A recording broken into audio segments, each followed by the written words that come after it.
But अब devices कुछ ऐसे हैं जो उन आवाज़ों को समझ के उनको वर्ड्स में आपको डिस्प्ले करके दिखा सकते हैं. अच्छा. तो हमें ना कॉन्स्टेंटली बहुत डिस्टर्बिंग चीज़ें आ रही थी एज वर्ड्स. क्या क्या वर्ड्स आ रहे थे अगर वैसे आपको याद है तो?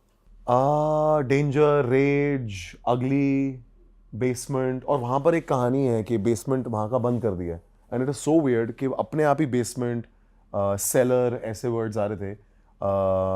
बीवेयर, मतलब यू नो लाइक अच्छी चीज़ें भी आ रही थी मेरे बारे में, क्योंकि there was some communication that happened which I was think weirdest. वैसे ये एक नई चीज़ है, हमने इस इक्विपमेंट के बारे में सुना नहीं कि ऐसे वर्ड्स. तो मैंने क्या किया ना, EMF मीटर की प्रॉब्लम क्या होती है किसी भी कि आप अगर आपको ज़्यादा हिलाते हैं ना, कंपास की तरह वो हिलता रहता है थोड़ा सा. तो मैं कहा यार मैं इसको ना ज़मीन पर रख देता हूँ कि मेरे करने से हिले नहीं. भाई मैं जब सोचूं किसी चीज़ को लेके, ठीक है, कि मतलब ऐसा नहीं कि मैं कोई और चीज़ सोच रहा था कि मैं कल क्या कपड़े पहनूंगा, राइट. मैं ये सोच रहा हूँ कि मैं यहाँ पे क्या कर रहा हूँ, भाई कुछ हो ना जाए, आराम से चलते हैं. मैं जब सोचूं वो EMF मीटर सडनली स्पाइक करने लग जाता. And immediately on that device used to get a word. So Sarabjit asked me, he's like, are you thinking of something? I was like, yeah, you know, I am. And I'm also noticing that every time I have a thought, which is of fear, which is of anything, the EMF meter spikes, which means, God, I have goosebumps on my legs, which means that A, they want to communicate, they are communicating, and they are able to read what you are thinking. And they used to say things which were weirdly answers to what I was thinking in my head. So that I found quite fascinating, you know. So at one point, because we were constantly getting words which were of anger, I told Sarojit, मैं इनसे पूछते हैं यार कि are we in their space? तो I asked them कि you know कि क्या आप चाहते हैं कि हम यहाँ से चले जाएं? तो सडनली वो 0 पे जो स्पाइक कर रहा था ना, वो सडनली 7 तक चला गया.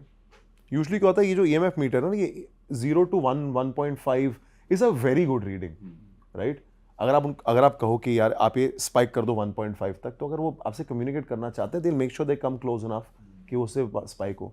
7 की रीडिंग आना, 7 मतलब लिमिट क्रॉस. मतलब आप निकल जाओ यहाँ से. जो आपने क्वेश्चन पूछा उसका आंसर ये था कि हाँ जा सकते हैं. और हर चीज़ आप 2 बार पूछना चाहते हो, बिकॉज ये इतना एग्जैक्ट साइंस नहीं है, राइट. इतना इट्स नॉट एग्जैक्ट कि एकदम से मैंने बोला आपको एकदम से जवाब आ गया. तो we asked them again that are you sure that what you spiked us right now means कि you want us to leave, so can you please help by spiking us again. भाई साहब वापस 7:30, 14. तब मैंने सरबजीत कहता अच्छा इसके बाद ना यार स्पिरिट बॉक्स करते हैं. मैं कहा भाई ये अच्छा साइन था इस टाइम पर कि चल लेते हैं, चल ले जाओ यहाँ. मेरे को और भी शोज करने हैं. बट मैं आपको एक वियर्ड चीज बताता हूँ इसमें भी. हाँ, आप कभी मालचा महल गए हो? नहीं.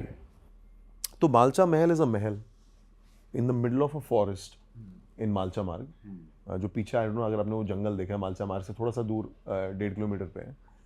और वो ना जंगल के बीच में एक अकेला स्थान है जहाँ यूजुअली आते हैं मतलब लोग मस्ती मजाक पीने शीने ऐसी चीजें. अंदर तो जा ही नहीं सकते, वो दिखता है बाहर से. आप जा सकते हो अंदर, और लफाड़िया बहुत आते हैं वहाँ पर. ठीक है, अब आप शूट कर रहे हैं भाई, कोई नहीं है वहाँ पर, माइंड यू, कोई एक इंसान नहीं है. मेरे साथ जो मेरी टीम थी वो सडनली हम ना 3 लोग थे, मतलब 2 कैमरामैन, एक मेरा बंदा था और सरबजीत और Divya. Suddenly my guy is like भाई वहाँ पर कोई है, ठीक है. और क्योंकि इट्स पिच डार्क, कोई लाइट तो है नहीं, जितनी आपके कैमरे के ऊपर LED होती है उतनी दिखती है. तो इस लाइक वहाँ कोई है. So we pointed the camera there and Sarabjit went and he started talking to somebody. There was actually a person who was there and he's like अरे आप यहाँ क्या करो? He's like अभी तो आया हूँ, right? Where that guy came from, nobody knows. Where he went, no one knows. Where did he even come from? And for that half an hour, 40 minutes that we were there, what was he doing in those 40 minutes all alone? Nobody knows. बाप रे, बहुत छलावा ही लग रहा है. हाँ मतलब मुझे लगा कि मतलब कोई मतलब लौंडा लफाड़िया यहाँ पे घूम रहा होगा, बट अकेला आदमी. और सरबजीत जाके बात कर रहे हैं उनसे. हाँ, और सरबजीत की बात सोच रहा पता नहीं कौन था यार कि मतलब. और when we were driving back home ना, me and my team member we like यार दैट्स क्वाइट अ मिस्ट्री कि वो बंदा आया कब. वो आया, हमने उसको सुना नहीं, बिकॉज यार खंडर में ना आपको चलने की आवाज आती है. इनफैक्ट जब आप हॉन्टिंग करो ना, आपका यही होता है कि भाई दबे पाँव चलो, वरना अपने ही कभी पाँव की आवाज लगता है कि कोई मूवमेंट है वहां पर, और आप उसी बात से डर जाते हो. ना हमने सुना कि वो कब आया, ना हमने सुना वो कब गया। वो 40 मिनट जब तक हम बोल रहे हैं कि अच्छा यहाँ पर कोई है, हमसे बात करिए फलाना ढिमका, वो क्या कर रहा था भाई? Like it was damn weird and creepy. तो आप तो सोए नहीं होगे रात को? मैं एक्चुअली नहीं सोया भाई, बिलीव इट और नॉट। मैं झूठ नहीं बोला, मुझे शर्म भी नहीं आ रही बोलते हो। मैंने यार जो मेरे साथ बॉम्बे से आए हैं, मेरी टीम मेंबर, मेरे मेकअप, मैंने उसको रात को 2 बजे फोन किया। मैं कहा भाई तू क्या कर रहा है? ठीक है, अच्छा वो फोन ना उठाया क्योंकि वो सो रहा था। तो इसे क्या हुआ भाई, सुबह हो गई क्या? सुबह हो गई? मैं कहा नहीं सुबह नहीं हुई, मेरी जान निकल रही है भाई, तू कहा था मेरे कमरे में सो जा, मुझे नींद नहीं आ रही। तो मैंने उसको ऊपर बुलाया, मैं कहा भाई तू मेरे बाजू में सो जा, मुझे नींद नहीं आ रही यार ऐसा अकेले। अच्छा भाई, जैसे हम भी काफ़ी हॉरर पॉडकास्ट करते हैं, तो हमने ये सुना कि ऐसे एनर्जीज यूजुअली एक्टिव होती है रात के 3 से 4 बजे। ये कुछ ऐसे फैक्ट्स हैं एनर्जीज के बारे में। आप पूरा शो करके आ गए हो, पैरानॉर्मल इन्वेस्टिगेटर्स का आपने पूरा उनसे बात करी है, तो ऐसे कुछ नए इंसाइट्स आपको कुछ पहली बार सुनने को मिला अबाउट एनर्जीज जो आपने पहले कभी नहीं सुनी हो? यार देखो, ये जो 3:30 का वक्त है ना, ये जो नाइट से डे होता है, वो जो हाफ एन आवर का पीरियड है, उसमें एक्चुअली हिंदू माइथोलॉजी में कहा जाता है कि वो मुझे उसका एग्जैक्ट टर्म नहीं आता, so I don't offend any sensibility, but उसका एक टर्म होता है कि वो राक्षस गंज या कोई किस्म, ब्रह्म मुहूर्त समथिंग तो डिवाइन टाइम होता है। नहीं, डिवाइन नहीं है, एक होता है जिसमें हाफ एन आवर जो before the day comes out, that's the period when the transition of the bad and the good happens, right? So is why people feel like वो रात के 3 साढ़े 3 बजे is a dangerous time, right? But मेरा ऐसा मानना है कि हमें रात से डर लगता है एज इंसान, राइट? हमें अंधेरे से डर लगता है, हमें उस बंद दरवाजे के पीछे क्या हमें डर लगता है, तो ये डर हमने बनाया हुआ है। ऐसा तो है नहीं कि दिन में यहाँ पर स्पिरिट्स नहीं होती होंगी, एग्जिस्ट करती है तो फिर तो दिन में भी है ही। हाँ, मतलब अगर उनको एक हाउसिंग चाहिए तो जैसे कहते हैं कि पेड़ में रहते हैं या फलाना ढिमका, तो दिन में भी रहते ही होंगे ना। तो ऐसा तो है नहीं कि सिर्फ रात को ही प्रकट होते हैं। तो आई फील कि एनर्जीज हमारे आसपास हमेशा है। हमारे डर की अंडरस्टैंडिंग वो इंसानी है कि हमें रात से डर लगता है, हमें अंधेरे से डर लगता है। हम सेम जगह जो हॉन्टेड है दिन में चले जाएंगे, रात में नहीं जाएंगे। क्यों? क्योंकि रात के अंधेरे से हमें डर लगता है, because you can't see, right? So I feel like my theory to this is that it's not like daylight horror doesn't happen, और हमने एक्चुअली भय में daylight horror दिखाया भी है। अच्छा, और भाई आपने जैसे गौरव तिवारी का कैरेक्टर प्ले करा है, सो उनके कैरेक्टर के बारे में कुछ आपको लगा कि भाई ये चीज़ बहुत बढ़िया फैसिनेट कर रही हो आपकी कोई चीज़? यार कि वो कितने बुलंद थे यार।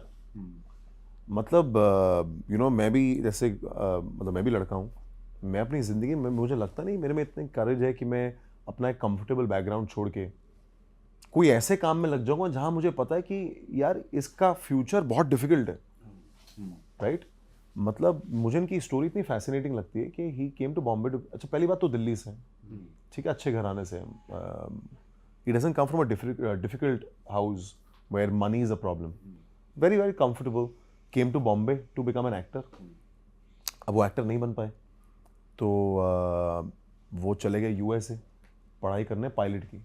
वो पायलट बन भी गए, उनको लाइसेंस मिल भी गया, पर उनके साथ वहाँ पर कोई इंसिडेंट होता है जिसकी वजह से ही फील्स कि मेरी ना कोई पैरानॉर्मल की एक अंडरस्टैंडिंग है, मैं जानना चाहता हूँ कि ये क्या है। वो पढ़ते हैं पैरानॉर्मल को, मेटाफिजिकल साइंस जाके वहाँ पर, और वो ये बात को इंडिया लेकर आते हैं, और वो ऐसा काम करते हैं जो मुझे लगता नहीं कि कोई करना चाहेगा। एंड फिर उसको फॉर्मलाइज करना इन अ कंट्री जहां पर हम तांत्रिक, अघोरी, उस वर्ल्ड में ज्यादा विश्वास रखते हैं, और एक जनरल अंडरस्टैंडिंग होती है कि यार ऐसा तांत्रिक लुकिंग बंदा होगा जो मतलब ऐसे काम करता होगा, भूत वगैरह पकड़ता घोस्टबस्टर्स वाला जो कॉन्सेप्ट है बेसिकली इंडिया में यही लेके आए। यही लेके आए हैं। कॉमन लोगों तक भी मूवीज के थ्रू और ऐसे ही आया है ना प्रोजेक्ट होके, थोड़ा मॉडर्नाइज तो वेस्टर्न वर्ल्ड ही करता है। तो मुझे यार ये बात उनकी बड़ी इंटरेस्टिंग लगी कि सब छोड़ छाड़ के ऐसा काम करना। And at the same time I think it's a very brave thing to do, right? मैं कल सर्वजीत के साथ भी था तो मेरी यही अंडरस्टैंडिंग थी यार कि ये ना इनके ये they are of a different bent where you will want to go specially to London, कि यार I want to go to that haunted side and I want to communicate with that part of the world कि वो किस दिक्कतों से गुजर रहे हैं, कि उनकी क्या प्रॉब्लम है, why are they stuck in this, कि ना वो इंसान रहे, कि ना वो क्रॉस ओवर कर गए हैं, वो कहीं दो रेल्म्स के बीच में जाके फंस गए हैं। ये बात को समझना और इसके पीछे करियर बनाना, I found that damn interesting यार। कि ये तो यार मतलब I wished I would have met him at some point and I could have had this conversation with him. भाई जैसे वो पैरानॉर्मल इन्वेस्टिगेटर थे, ये भी कहा जाता है कि एनर्जीज अगर तुम देख पा रहे हो तो वो भी एनर्जीज ही अलाउ कर रही है तुमको कि तुमको वो दिख जाए। Absolutely. हर किसी को अगर कोई साइकिक मीडियम है तो मतलब that is naturally inbuilt in you कि हाँ तुम उन्हें देख पा रहे हो। एनर्जीज के ऊपर है basically. Totally. And it's that's why you say, if you want to speak, please talk. I come in peace. भाई जब आप ये पिक कर रहे थे या जब आपने सेलेक्ट करी स्क्रिप्ट कि मैं ये कर रहा हूँ, जैसा आपने देखा है बॉलीवुड ने कोई ऐसी ब्लॉकबस्टर हॉरर नहीं दी है जो बहुत बड़ी हो गई हो, क्योंकि मोस्टली लोग नहीं कंफर्टेबल होते हॉरर के साथ। तो आपको ये मूव सही लगा अपने करियर वाइज कि यार हाँ ये मैं 2 बहुत बड़े शोज दे चुका हूँ और ये कमर्शियली हॉरर जॉनर मुझे एक्सप्लोर करना चाहिए नहीं, क्योंकि मैं खुद हॉरर फैन नहीं हूँ तो मुझे करना चाहिए नहीं, ये डिसीजन थोड़ा यार डिफिकल्ट मैंने नहीं जब था? ये डिसीजन लिया था ना, एक्चुअली मैंने अपने करियर की बिना सोचे ये डिसीजन लिया था। आई जस्ट फेल्ट कि एक कहानी ना यार, ये इंसान की कहानी बहुत इंटरेस्टिंग है, ये इंसान की कहानी बताने लायक है, ये बतानी चाहिए। और अगर इसको हम सही तरीके से लिख पाएँ तो डेफिनेटली करनी चाहिए। तो मेरा हमेशा काम को लेके यही रहता है कि यार अगर आपको काम करना है, अगर आपको कोई स्क्रिप्ट करनी है तो उसको अटेम्प्ट करने के लिए ना यू नीड टू फर्स्ट वो उस कहानी में एक चीज़ आपको मिलनी चाहिए जिसको आप पकड़ के ना आप हर दिन शूट पर जा सको। तो मेरे लिए वो गौरव की कहानी इसलिए was very interesting and important. It's only later when I started doing it I realise that horror as a genre is actually commercial in India. Like there is a very very big audience that enjoys horror. And while हमारा show purely horror नहीं है, मैं हमेशा कहता हूँ कि ये अपने आप में एक नया टेम्पलेट है, बिकॉज ये एक बायोपिक पैरानॉर्मल ड्रामा थ्रिलर है जो डेफिनेटली आपको डराएगा, बिकॉज गौरव जिस किस्म का काम करता था वो आपको डराने लायक था ही। बट इसकी इंटेंशन ये नहीं कि आपको हर बात में घबराहट ही देते रहे, डराते ही रहे। It's just a narrative that is meant to do what is meant to do. So I found it very very fascinating and I was very happy. So also as actors sometimes you want to define a new genre. Like if this show tomorrow or maybe years down becomes a point of reference, it'll be a very big win that, oh, you know what, we attempted a genre, we did it in a different way. We brought a certain amount of reality to it, which I think somewhere I'd like to believe that in our fraternity we've not been able to crack properly. But इस character में आपको कुछ जैसे आपकी personality थोड़ी है कि आप डर जाते हो या चीज़ों से लगता है डर, बट गौरव ऐसी पर्सनैलिटी है एज अ कैरेक्टर कि भाई उनको नहीं लगता डर, वो जाते हैं वही कि जहाँ डेंजर है वहाँ पे। सो वो प्ले करने में आपको मुश्किल आई कि उस कैरेक्टर में आना और नहीं डरना? सेट पे इतना मुश्किल नहीं होता, बिकॉज व्हाट हैपेंस इज कि यार मतलब जैसे I can see a camera here ना, so I can see my director, I can see my camera, so you know that it's make believe, you know that you're creating an atmosphere. So while filming you're not scared, but what happens while filming, the state of mind you're constantly putting yourself in ना, जो आप अपने दिमागी जो आप change किए जा रहे हो कि मैं एक सीरियस टोन में रहूँगा, मैं एक डर में रहूँगा, मैं एक एंग्जाइटी में रहूँगा, वो आपको ज़्यादा अफेक्ट करता है, वो आपके साथ ज़्यादा रह जाता है।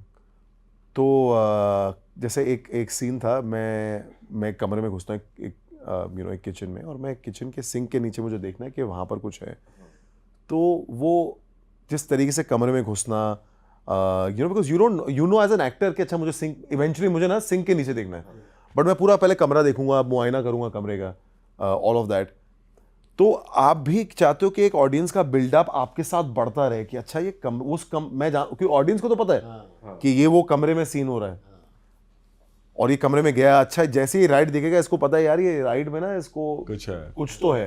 एज एन ऑडियंस तो आप जानते ही हो, बट एज एन एक्टर आपको वो बिल्डअप देना ऑडियंस को, तो आप भी वो बीट पकड़ के you keep building that fear within you by the time you are actually looking at the sink you are also scared, right? Because if I am not scared and if I have to show fear, you will never feel it as an audience. Correct. Right? So I have to show and I have to feel it as much as I can. And like I said, repeatedly 9 to 15, 20 times, as long as we don't get the take correct. So that fear stays with you, and that sort of weighs you down when you go back home and that bothers you. It's very draining. मैं हमेशा कहता हूँ यार, कोई पूछता ना कि यार आप जब घर जाते हो तो क्या you take back the character. My point is you don't take back the character, but you take back the aftermath for sure ना। कि मैं हमेशा एक एग्जांपल यही देता हूँ कि अगर आप आज आप रोए हो दिन की शुरुआत में, या आपका किसी से पूरी मतलब भयंकर चीखम चाकी वाले झगड़ा हुआ है, तो आपका पूरा दिन आपका ड्रेन ही जाता है ना, आप एक बैड मूड में जाते हो, अब हर एक थके होता है, एक इरिटेशन होती है, एक इरिटेबिलिटी होती है, you carry that through the day. Now an actor who is doing that for 12 hours every day for 60 days, obviously he's also going to take something back home, right? He's going to have a bad day or a, you know, or, like it's going to bother him at the end of the day.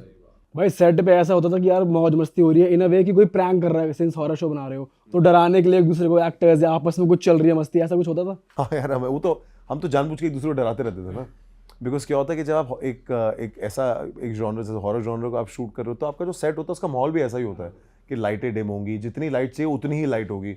Mostly अगर आप खंडर जैसी जगह दिखा रहे हो तो खंडर में अगर आपको दिखाना भी है तो उतनी ही लाइट होगी.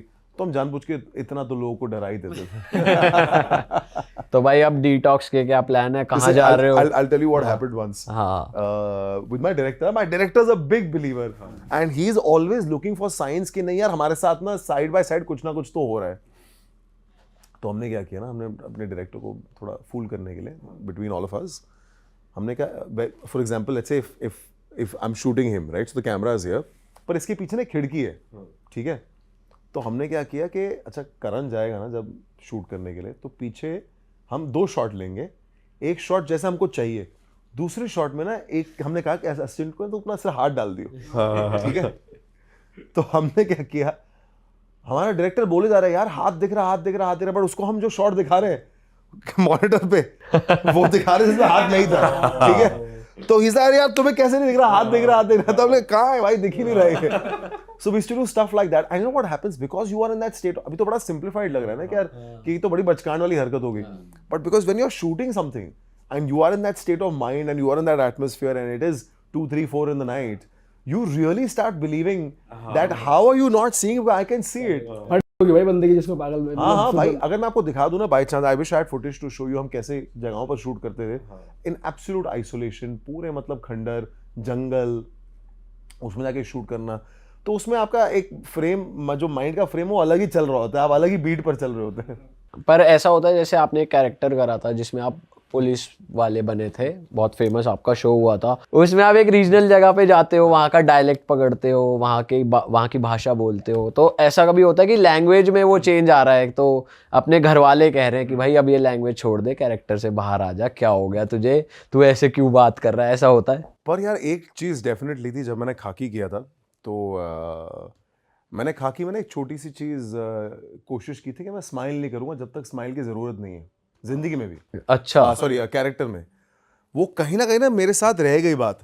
तो I became a bit more for a lack of a better word, थोड़ा सा खड़ूस सा हो गया था.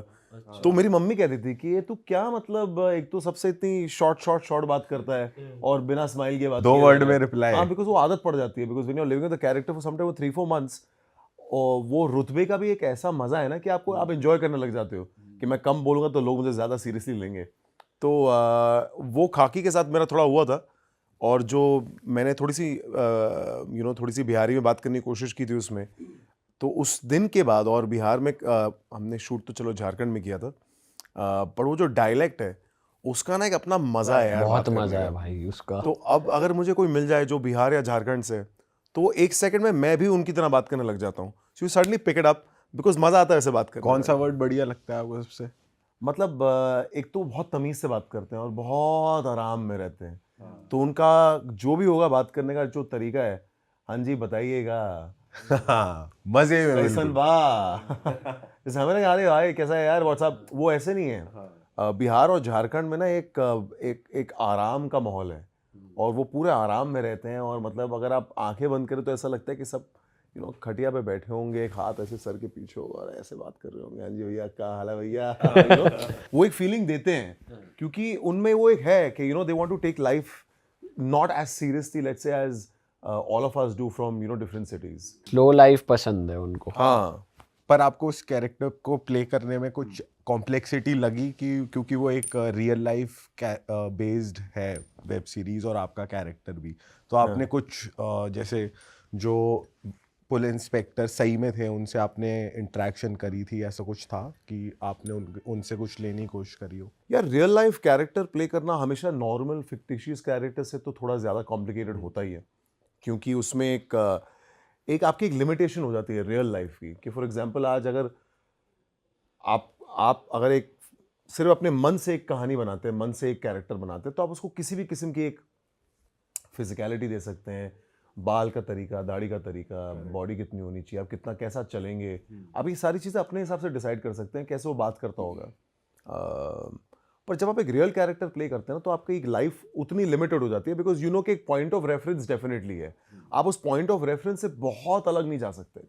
तो वो एक लिमिटेशन के चक्कर में थोड़ा सा चैलेंजिंग होता है, बट मज़ा आता है करने में। सो वाइल मैंने जब अमित प्ले किया था और अमित लोधा का कैरेक्टर प्ले किया था, तो I never met Amit Lodha until we were already shooting. अच्छा, क्योंकि मेरा ये था कि यार मैं एज एन एक्टर पहले कैरेक्टर को खुद ढूंढना चाहता हूँ, मैं जो पेपर पे लिखा है ना उससे समझना चाहता हूँ कि ये कैरेक्टर क्या है, ये क्या सोचता होगा, कैसे कैसे चीज़ों को अज्यूम करके रिएक्ट करता होगा।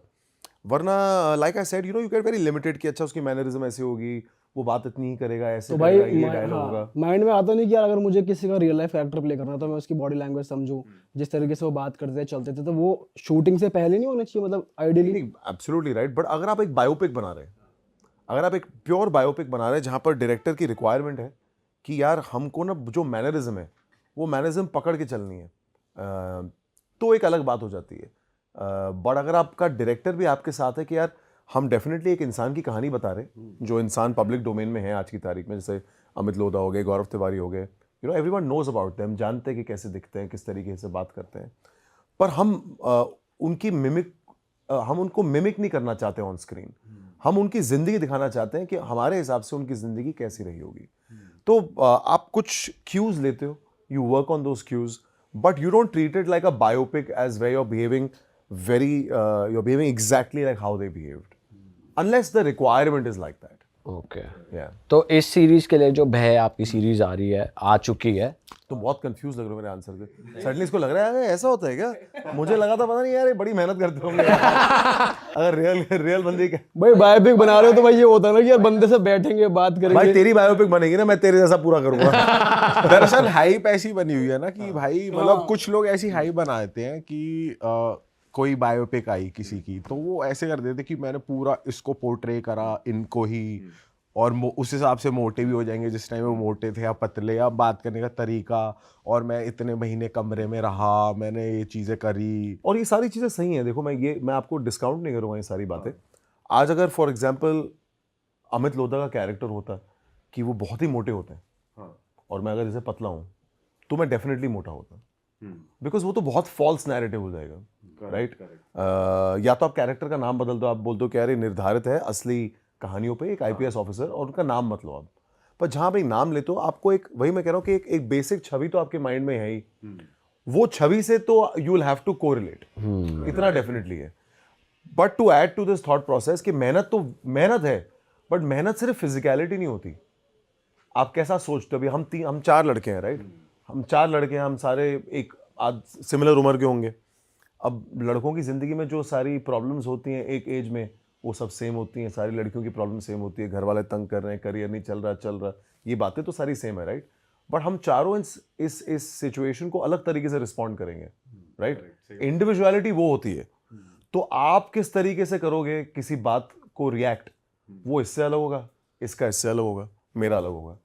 मैं या कोई भी एक्टर उस दिमागी बात पर ज़्यादा काम करता है जो साइकोलॉजी होती है कैरेक्टर की।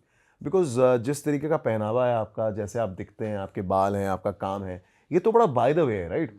आज हम जैसे पॉडकास्ट कर रहे हैं, मैं एक्टर हूँ, आप पॉडकास्ट होस्ट करते हैं, ये आपका काम है, पर ये आप इंसान तो नहीं हो ना। आप इंसान सिर्फ पॉडकास्टर नहीं हो, है ना? आपकी अपनी इंडिविजुअलिटी, अपनी जिंदगी है अदर देन दीज माइक्स। पर भाई हमारे अंदर का ना पॉडकास्ट में भी निकल जाता है, हम ऐसे थोड़े पॉडकास्ट में भी खुल जाते हैं। हमारा इंसान ही यही है, हमें तो ये लगता है। नहीं, बट बिल्कुल आप अपने काम से डिफाइन नहीं होते ना। मतलब people know you as the person you are. Correct. So when as an actor you're trying to play a character, you are trying to find the human being in the character, not the job that he does or the way that he looks. But ये आपको director convey करता है कि यार मैं ऐसा इंसान देख रहा हूँ आप में और मैं इसलिए आपको कास्ट कर रहा हूँ, या ये आपका टेक होता है कि सर मैं ये देखिए मैं इतना बेहतरीन एक्टर हूँ ना, मैं क्या ना, डायरेक्टर भी मुझे हायर इसलिए करते हैं, कहते हैं नहीं यार ये काम तो खुद कर लेगा, आप संभाल लेना, संभाल लेगा ये। आप साइन हो गए हो, आप संभाल लेना। तो ये आपके आपके आपका नहीं ही मजाक रहता कर रहा हूँ, ऐसा नहीं है यार। ये हमने एक वर्ड है जो बहुत इस्तेमाल होता है हमारी इंडस्ट्री में, उसको कहते हैं कोलैबोरेटिव वर्क, कोलैबोरेशन, है ना। सारे एक्टर्स बोलते हैं कि इट्स अ कोलैबोरेशन। कोलैबोरेशन का मतलब ये होता है ना, राइट, कि आप कोई एक इंसान है जो मटेरियल को लिखता है, जो राइटर होते हैं, एक इंसान है जो उसको डायरेक्ट करेंगे, एक डीओपी होंगे जो हमारे कैमरामैन होते हैं, और एक सारे एक्टर्स होंगे। हम सारे कमरे में मिलके वो बात और वो स्क्रिप्ट को पूरी तरीके से डिस्कस करते हैं और बातों बातों में समझते हैं कि हम ये क्या कर सकते हैं इस मटेरियल के साथ। तो अगर जैसे एक्टर में कोई लिमिटेशन है तो डायरेक्टर या जो बाकी पूरी टीम है वो उसको नोटिस करेगी कि यार इसमें ये लिमिटेशन है, इस बात पर हमको काम करना है इस स्क्रिप्ट के लिए। तो they will work with you on that. So for example, जैसे अगर खाकी में पूरा एक चंक है जहाँ मुझे उनकी डायलेक्ट में बात करनी है, तो उसके लिए दो तरीके हैं, या तो मैं खुद एक कोच लगा लूँ डायलेक्ट के लिए, या मेरे प्रोड्यूसर लगा लें, बट वो लगेगा डेफिनेटली।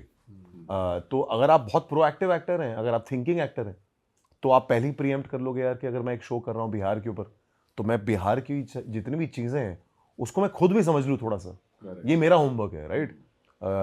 उसके बाद अगर आपको आपकी टीम का सपोर्ट मिलता है तो बहुत ही बढ़िया है, अगर ना मिले तो ये आप ही का काम है, क्योंकि मैं नीचे सबटाइटल तो डाल नहीं सकता यार। मुझे ना प्रोड्यूसर और डायरेक्टर से सपोर्ट नहीं मिला था तो इसलिए मेरी परफॉर्मेंस वीक है। मैं होमवर्क करके नहीं आया।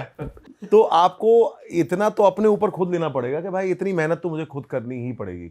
इसीलिए एक्टर अगर आप देखोगे तो अगर आप मेहनती एक्टर हो तो आप अपनी एक्शन क्लासेस खुद कर रहे होगे, आप अपनी डांस क्लासेस खुद कर रहे होगे, कि आपको पता नहीं ना किस वक्त पर क्या फोन आ जाए, किस चीज़ की रिक्वायरमेंट आ जाए। ऐसा ना हो कि बंदा एकदम खस्सी हो, पूरा रस्टेड आदमी हो, जिसको कोई डायरेक्टर लाके बोले यार इसमें तो बड़ी मेहनत करनी पड़ेगी, ये तो गलती होगी यार।